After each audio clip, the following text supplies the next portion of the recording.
Здравствуйте, друзья и подписчики. Сегодня интересное видео. Принтер заскрипел. Вот слышите, как дико скрипит. Это L800, значит, прошел он порядка 60 тысяч. ТОшку ему никто не делал. И вот где-то в этот период, значит, настроил я ему механику. Даже там поменял пружинку, натяжитель. Ну, словом, все, очень много было всяких работ сделано, но вот такой вот скрип присутствует. Обратите внимание, что вал привода каретки уже протерт, все убрано, нанесена новая смазка, однако не помогло. Что у нас остается? Остается у нас вот этот вот двигатель. Сейчас мы все внимательно посмотрим. Слышите, какой жуткий скрип? Но так как все смазано и все работает, достаточно в таких приемлемых режимах, то остается только он. Имейте в виду, что такое тоже может случиться. Почему это происходит? Значит, происходит это потому, что каретку, естественно, закусывало в свое время. То есть никто не убирал с нее ни пыль, ни остатки чернил.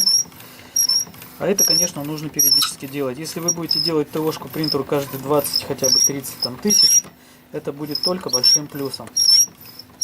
Сейчас остановится печать. Я сниму ремень каретки приводной и посмотрим, что у нас с моторчиком. Итак, каретку я разблокировал. Снимаю ремень. И вот на что обращаю внимание. Видите, как люфтит сильно. Сейчас я заменю двигатель. Ремонтировать я его не буду, у меня полно других двигателей. И посмотрим, что у нас из этого выйдет. Итак, двигатель я поменял. Ну, сейчас пока крышку не стал одевать на аппарат. Теперь мы не слышим никаких лишних шумов. Все четко и хорошо.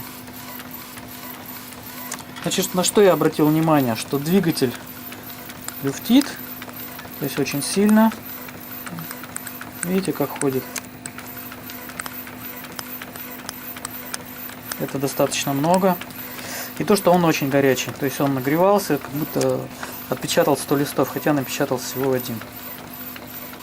Если вам интересно, как разблокировать каретку у принтера L800, тоже напишите. Сниму видео, ничего сложного нет.